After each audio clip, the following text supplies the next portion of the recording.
Okay. Hello, I'm Angie Gould. Most of you know who I am. So I do social services and discharge planning here at the Mennonite home. So first we're going to start out talking about resident rights and transfer discharge rules. So what we hope to learn here today is how to recognize and describe what are resident rights and how to apply them in all aspects of the resident's care here, to protect the residents from abuse and neglect, to care for and fulfill the rights of cognitively impaired residents or residents who are unable to advocate for themselves, and to understand regulatory and facility expectations in regards to resident transfers and discharges from the facility. So at the Mennonite home, part of our mission and what we believe is that every human being is worthy of respect, that human life is precious, and that throughout the various stages of life, every person has the right to be treated with dignity and supported by a stimulating, learning, healing, and sustaining environment. So we really try to focus on quality of life. I'm not going to read through everything word for word. The resident has a right to dignity, self-determination, person-centered care, and communication with and access to persons and services inside and outside the Mennonite home. So there's a lot of great things, a lot of great services that we provide here at the facility and here on campus, but there's also a lot of services, things that we can't provide here that are provided in the community, and we have a responsibility to make sure that residents have access to that information. A resident has a right to be supported in the exercise of his or her rights as a resident of the Mennonite home and a citizen of the United States. Without interference, coercion, discrimination, and reprisal in the exercise of his or her rights, and to be supported by staff in the exercise of those rights. They have a right to be treated with dignity and respect and cared for in a manner in an environment that promotes the maintaining of their psychosocial well-being and quality of life, or to provide an environment that enhances their quality of life. A resident has a right to designate a representative in accordance with state law, and any legal surrogate so designated may exercise the resident's right to the extent provided by state law. So for instance, if a resident, maybe they're not able to make certain decisions on their own, maybe they're not managing their finances, or maybe they have a pretty significant cognitive impairment where they're not able to make a lot of those decisions regarding their day-to-day care, or maybe they can do day-to-day decision making regarding letting us know what they want or what they like and don't like. But when it comes to higher level or more complicated decisions, like decisions maybe about having a surgery or not having a surgery, or different things like that, their representative may do that. A lot of residents do have a power of attorney that's appointed, that they've appointed, and that person can act on their behalf. If a resident is educated incompetent, the rights of the resident devolve to and are exercised by the resident representative appointed under state law to act on that resident's behalf. Again, like a court-appointed representative would be like a legal guardian or a conservator that can make decisions for the resident. The resident has a right to be fully informed orally and in writing in a language that the resident understands, as evidenced by the resident's written acknowledgement prior to or at the time of admission and during the stay of these rights and of all rules and regulations governing the resident conduct and responsibilities. So we'll go through this too, but when a resident admits here, all of that also is in the admission paperwork. They're notified of their right. There's a lot of things that we have to be forthcoming about and let the resident and the family know about, what our policies are, how we handle certain things. So we're required to let them know that, and to let them know what their rights are as far as if they're going to file, if they want to file a complaint, if they're not happy about something, how they go about doing that.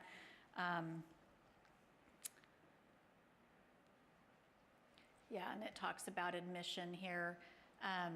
We have to let them know, in advance when they admit what services we can provide, what services we don't provide. We let them know about Medicaid, how to apply for Medicaid, Medicare, those sorts of things. And it's not necessarily that we're the ones that take care of that, but we get them the information that they need. We make sure that they know who to contact and how to go about that process. They have a right to be informed of their complete health status. So if a resident is declining, or maybe the doctor is recommending a new medication for them, they have a right to participate in that process. They have a right, we have residents, just for example, somebody on rehab comes in, maybe they've had a stroke or something happened, they're here for rehab, they're having a tough time. We may notice that maybe they're seeming depressed, maybe they express that they're feeling depressed, just having a really hard time. So, we let the doctor know that, we discuss that with them, we talk to the doctor. The doctor may want to initiate a new medication to help with that, an antidepressant.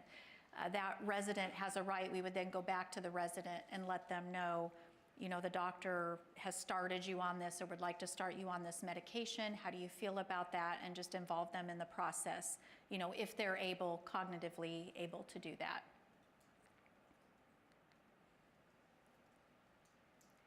The resident has a right to choose their own physician. But I would say probably most residents, when they're here, they have a physician, they have family members that can help them with that, but we need to let them know that they do have a right to do that if they choose.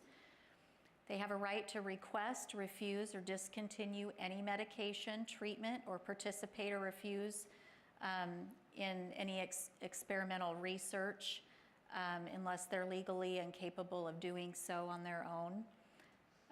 A resident with an intellectual disability or mental disorder will have the state mental health authority or the state intellectual disability authority promptly notified after any significant change in their status and their mental condition. And we do have forms, there is a referral process for that. So anybody with an actual mental health diagnosis or condition, that's something that kind of came out with the new regulations. To choose activities or schedules, that's another area where we try to include the residents, when we do care conferences and care planning, and when upon admission, we try to ask them and then follow up with them periodically about, what time do you prefer to get up? Somebody may come in here and they're used to getting up at 5 o'clock every morning or 6 o'clock every morning. And so, we have to kind of adjust things to accommodate, to try to help maintain that for them as best that we can here. Or you may have we have residents that prefer to sleep in later. So, we can't just get everybody up on the hall try to get everybody up at the same time, which can be very hard from if you're a CNA and you have all these people and they have different wants and needs, that can be very difficult to juggle that, but that's what we try to do.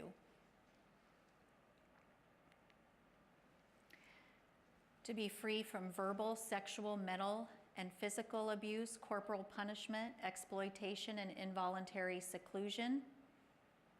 So we do not use restraints here in this facility. I would say probably most nursing homes don't do that anymore.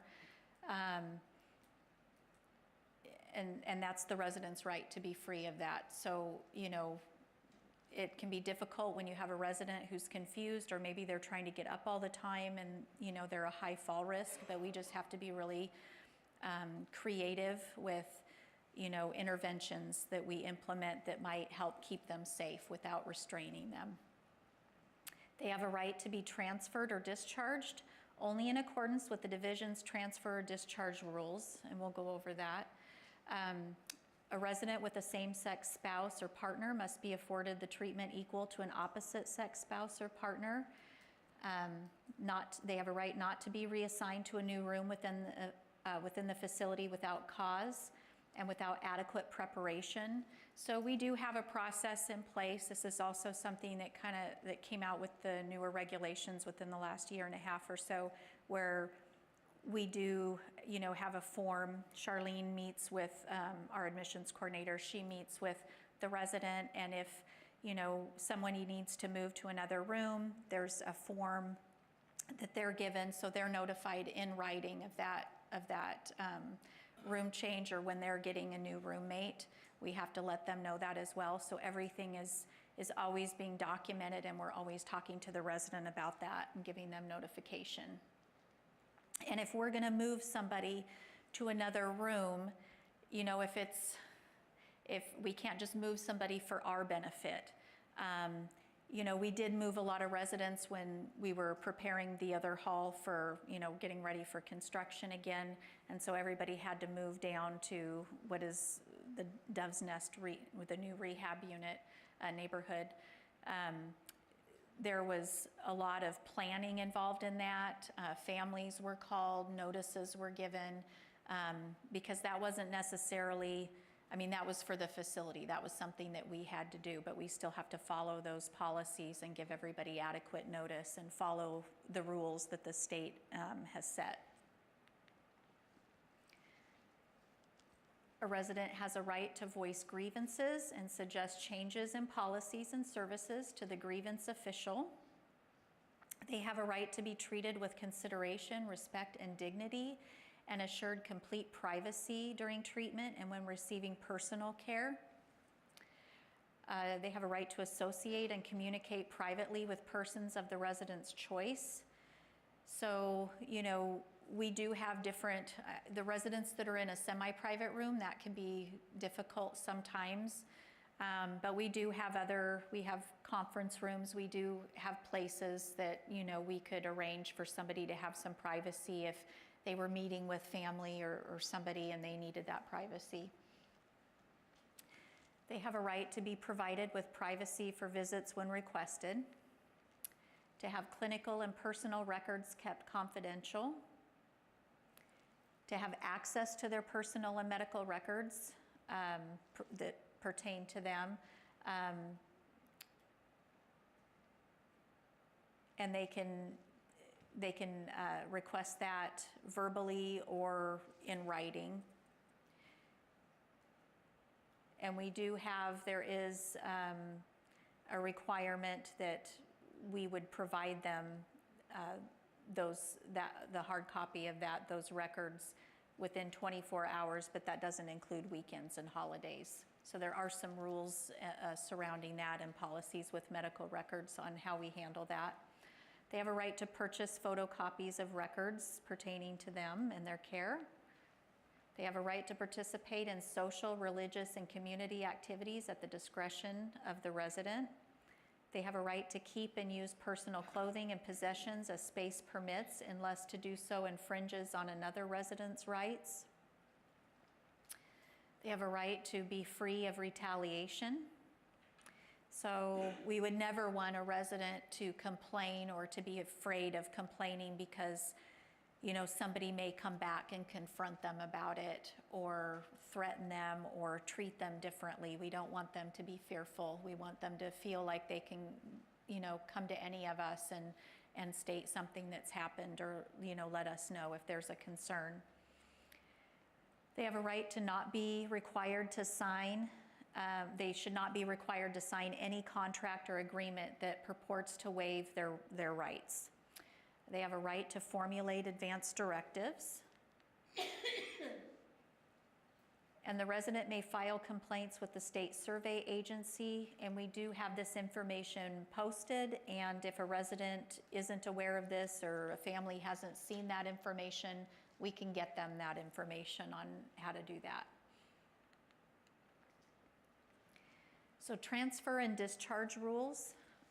So the Mennonite home must permit each resident to remain in the facility and not transfer or discharge the resident from the facility unless the physician states in writing that the health is improved so that the resident no longer needs the services here.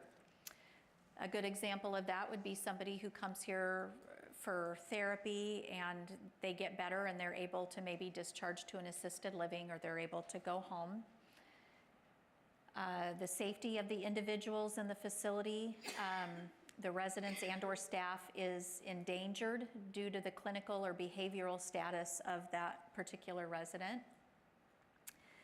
The Department of Human Services or the state fire marshal states in writing that the safety of the resident or other persons at the facility is in sufficient danger to justify the transfer.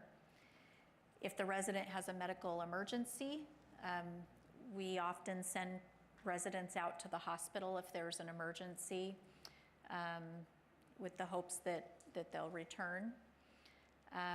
That's an example of that. Governmental action results in the Mennonite home's certificate or license being revoked or being declined to be renewed.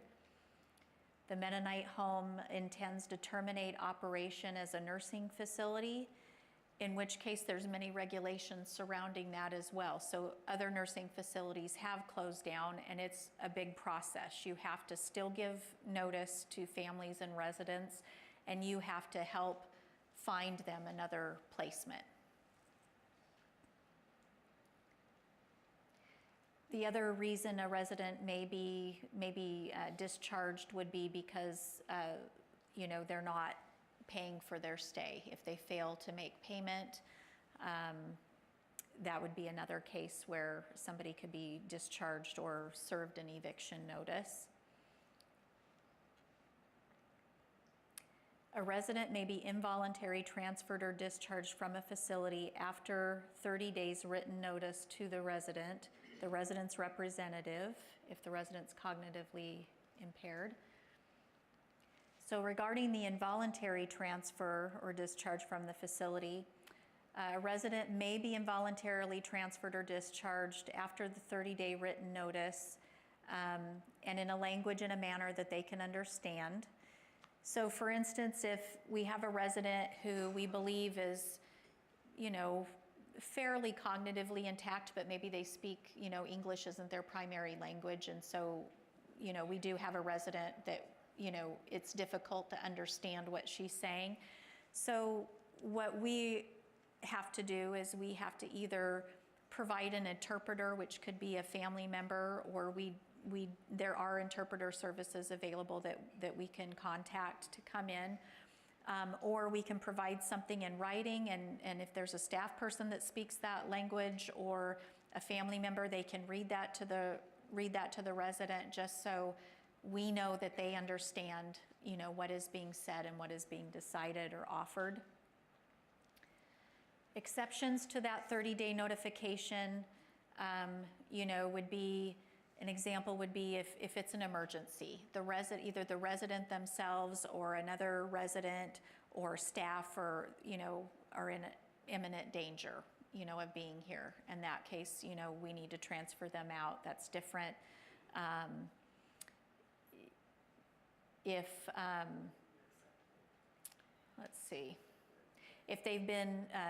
If they're being transferred from the facility because they've been accepted somewhere else to continue their care, that would be okay as well. And if a resident or the family member representative feels that transfer is unfair, they do have a right to appeal that, and they can, I believe they can request a hearing, and there is a form that they complete for that.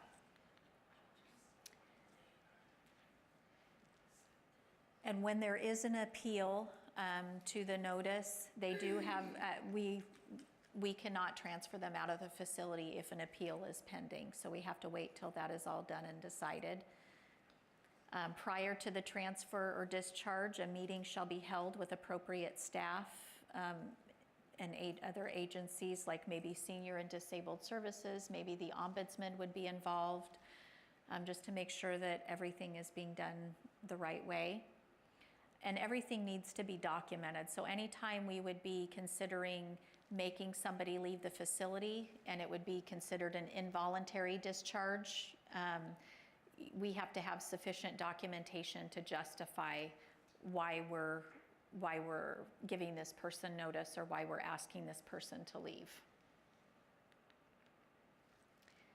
The documentation must include the basis for the transfer, information provided to the receiving provider, must include a minimum of the following. So wherever we're sending them out to, we're required to send with them the contact information for the physician, the resident representative information, advance directive information, any special instructions or precautions for ongoing care as appropriate. For instance, if we're saying somebody needs to transfer to a memory care facility, say we have somebody that's eloping from the building, we've determined they're not safe to be here, this isn't the appropriate environment, they need a locked facility. So we're in the process of transferring them to a memory care facility. You know, we have to make sure that we include all of this information. We wouldn't send somebody to another facility not letting them know that they're an elopement risk, that if there's any behaviors, you know, hitting staff, or if they're a high fall risk, you know, we have to be open and forthcoming with that information because they're going to be taking on their care. We can't just hide stuff, you know, send them and then be done with it. So we have a responsibility to let the other facility know that.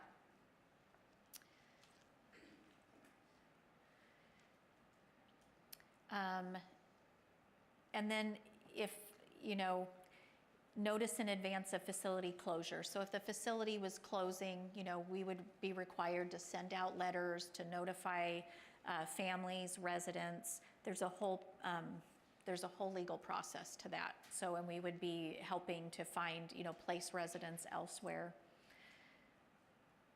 So the notification of the Mennonite home bed hold policy is something that we're required to send out now when residents go to the hospital. So any charge nurses in here would know this. So there is a form that goes with the resident to the hospital so that they're aware of what basically their right to return to the facility and how we handle that. And I'm not gonna go into all of that, but you know, they do have a right to return, but we also have to assess and make sure that we can meet their needs. And this explains that. And so the copy goes out with them to the hospital, but Charlene also contacts the family to let them know, either by email or phone, to make sure that they have this information. Because a lot of times in transport, somebody's going out to the hospital, nobody's going to sit there and read this to them. You know, it would be considered an emergency when they're leaving. So anyway, she notifies the family too, because sometimes paperwork gets lost and things when they're going to the hospital. And this is an example of a notice of transfer form. This just states basically the reason that they're transferring. So this is if we were telling somebody either that they're not able to come back to the facility for some reason, or we're saying that they need to move. This is provided by DHS, and we are required to complete this form, give this to the family or the resident, and then a copy of this goes to the ombudsman. And then there's instructions on this form on how the resident or family member can request a hearing and how they can appeal.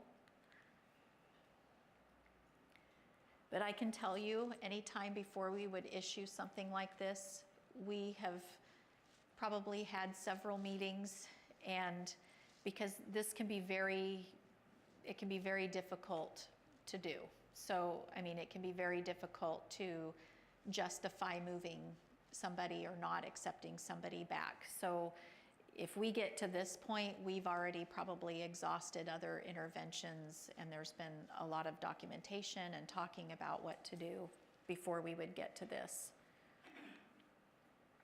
This is an example of the new roommate form. So anytime a resident is getting a new roommate, which is often, especially on the rehab unit, we have to notify them in writing. So Charlene goes every single time someone's getting a new roommate, or if it's on a weekend and Charlene's not here, I believe the charge nurse does that, but we have to give that to them in writing. And this is an example of if the resident themselves is changing, wants to change rooms, or we're asking them to change rooms, this is a form that we use to just show that we went over it with them, why they're moving, and why we're justifying that. Any questions about transfers or discharges? Okay. So caring for the cognitively impaired.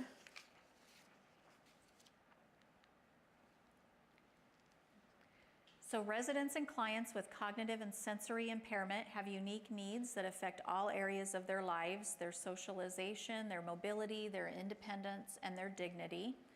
Effective communication is extremely important for assisting them in maintaining and improving their ability to perform activities of daily living. So keeping them involved in ADLs, that may mean giving them simple choices, maybe just a choice between two things, what they're gonna wear today. Maybe normally they wouldn't do that on their own, but you can help them participate and continue that by giving them choices and allowing them to choose things within their daily routine and their care. To maintain safety, communicate needs and desires, socialize with others, and maintain dignity. The care plan for the residents. Each resident or client is an individual with unique needs and has a care plan for their specific problem. You should be familiar with each care plan and its goals and interventions. So the short version of that, a lot of CNAs know the bedside care plan, but in their chart there is also, in their health record, there's also a lengthened, more detailed version of their care plan. Each care plan should match what is actually going on with the resident. So if you're a caregiver or even a housekeeper and you see their bedside care plan and you feel like what the person is actually doing doesn't really match what their care plan says, or their preferences may be different, please let the charge nurse or the RCM know so that can be updated or changed. Besides bringing to the charge nurse's attention what doesn't match, you can also make suggestions for the care plan as far as what you think works well with the resident, because the CNAs, you guys are the ones working with them every day, and you know what they like, what they don't like, what they're comfortable with, what they're not comfortable with, maybe what things set them off. So those are good things to know. So making sure that the nurse or the care manager is aware of that is good. You'll often be the first person to notice changes in a resident's cognitive status, since you're the one that's in the most within the most contact with them. So if you do notice changes, even, I know we're talking about cognition right now, but even if it's related to their mood or any changes at all, make sure that you let the care manager know. Memory problems are frequent in this population. And could be related to Alzheimer's disease or other organic brain damage or after effects of strokes. There are two main kinds of memory problems: long-term memory and short-term memory problems. A long-term memory impairment would be being unable to recall the long past. It's a little more uncommon and does not have great impact on their daily needs or care. So if somebody can't remember a vacation they took 20 years ago, that's not really going to impact their day-to-day care or how they function. Short-term memory, that's a little more problematic. That would be being unable to recall the recent past. It's the most common impairment and has a greater impact on daily needs and care.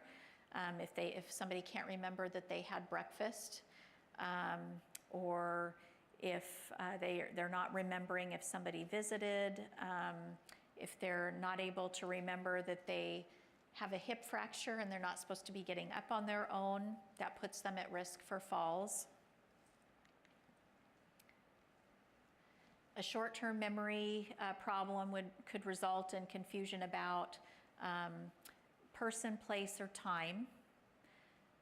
So person would be staff names or faces, family and friend names or faces, a name of a current president. Place examples would be the location of their room or bathroom, that they're in a facility, what state they're currently in. Time would be obviously hour of day, or maybe meal times. Maybe they don't look at the clock, but they know their routine by meal times, things like that, whether it's day or night. It's important we recognize that some memories are more vital for daily functioning than others. Knowing the location of the bathroom is more important for daily functioning than knowing what state they're living in. Knowing when it's time for a meal is more important than knowing what season or year it is. It's also important to note that some older people simply don't care what year it is because it just isn't really a part of their daily life. They don't need to know anymore. So it's just, that's not something that's important to them anymore, or who the president is, or even if there's anything wrong with their memory. The level of assistance needed for a resident with a memory problem varies, so knowing their individual specific care plan is important. Assistance that may be needed could include requiring prompting, like I see this on a lot of care plans, and we do this, you guys do this a lot. Somebody that needs a lot of cueing and prompting to do a task or to do it safely. And so that helps keep them safe, and you know, reminders about appointments. You know, I think it helps having a calendar in their room and just trying to help them stay oriented. Requiring assistance in some direction in specific situations, or consistently requires low stimulus environment due to distractibility. So if you have a resident, especially maybe somebody who's had a stroke and they're very easily distracted, that's important. Providing lower stimulation, maybe taking them aside in a quiet spot or closing their door a little bit when you're providing care and you're trying to tell them what you need them to do. Requires considerable assistance in routine situations, and sometimes they need daily reminders just to keep them, help them establish a routine. Assistance that may be needed in newer complex situations only, or sometimes awakening, you know, in the morning or nighttime only. So some residents, their cognition varies throughout the day. You know, sometimes more residents do better in the mornings, and sometimes they do better in the evenings. So knowing that about that resident is important. Sometimes they fatigue, have other things going on, so they fatigue really easy. Sometimes they're hard of hearing, so that kind of plays into it. So just knowing that person is important. Communication interventions and examples. Oh, do you need me to go back?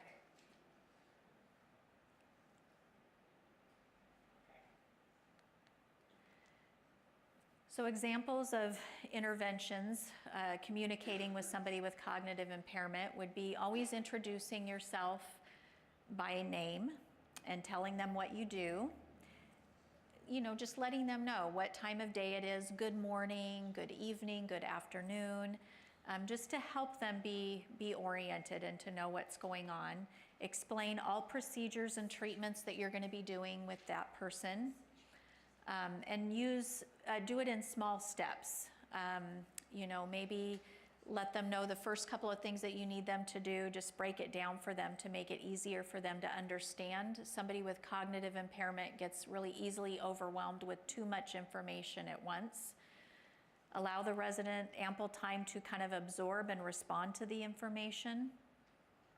Ask if the resident understands and assure, you know, make sure that they do understand, that they're letting you know that they understand. You may need to repeat the information. Assisting with activities of daily living examples. Follow the same routine. People that have cognitive impairment, a routine is very important. It helps provide some structure and security for them. So follow the same routine with the resident's care each day.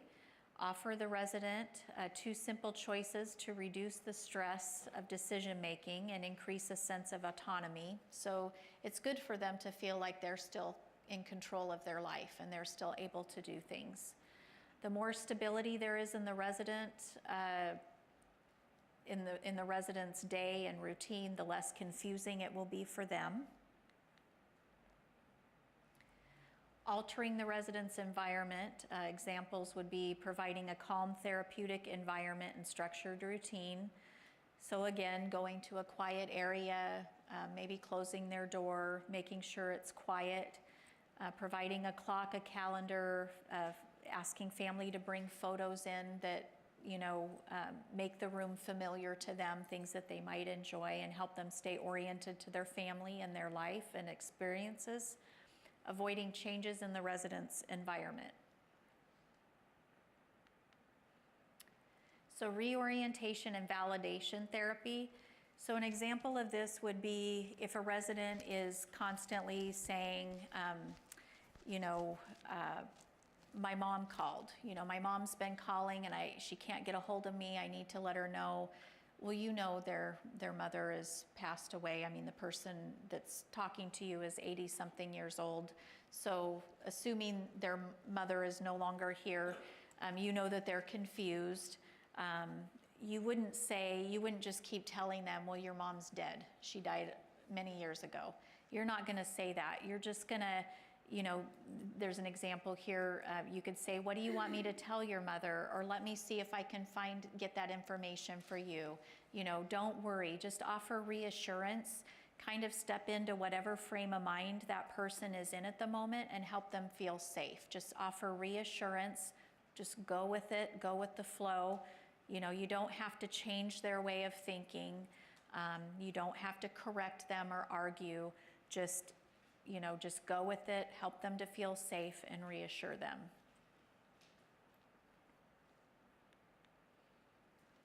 Impaired decision making. Some residents may present like they're pretty well oriented. They may know the year, the date, the time, but they may have impaired decision making. Maybe they've had a stroke or they've had a lot of falls, and they're just having trouble making safe decisions. So types of these problems would include maybe slowness in making decisions, not being able to commit or make a decision, making bad decisions, and that could be because of poor safety awareness. Maybe they're just not seeing their limitations. They're not understanding those limitations, so they're making bad decisions. Becoming agitated, frustrated, or confused when confronted with decisions. That happens when people with dementia or some level of cognitive impairment feel overwhelmed. They may feel ganged up on. They're not able to process things quickly, and so an outward, how you would observe that would be they would become agitated and they might kind of lash out at you or make comments like, oh yeah, I know. Well, let's change the subject. Let's talk about something else. So that's an example of somebody that might be having some trouble making a decision. There's 4 degrees of decision-making abilities. There's somebody who's completely independent, and that's the decisions and ability to organize daily routine are consistent and reasonable. So no issues or impairment there. There's modified independence. So that's somebody who can organize their daily routine and make safe decisions in familiar situations and when they're maybe at home or in their normal routine, in their normal environment. But when you put them in a situation that's new or different, they have trouble and they may need more help. Moderately impaired would be somebody who makes poor decisions, requires a lot of reminders and cueing and supervision to make sure that they're safe, and oversight with planning and organizing and correcting daily routines. And then there's somebody who's severely impaired who never or rarely makes decisions.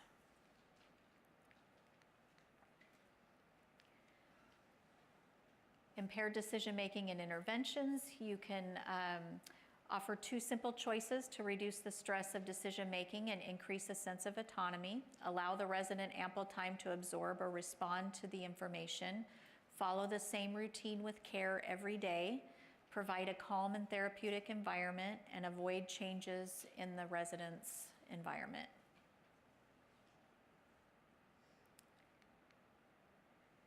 Sensory and communication impairments would be, it's very hard to depend on someone else to meet your needs.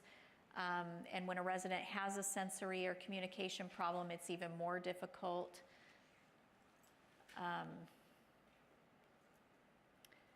I was just going to say, as far as sensory, and is this out of order? No.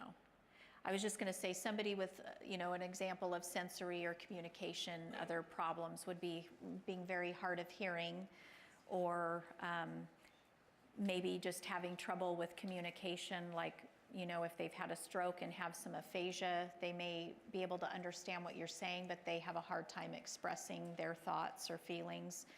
They have a hard time verbalizing that.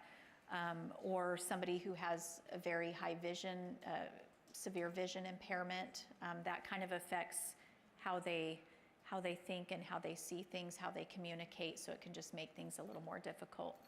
Does anybody have any questions? All right, thank you.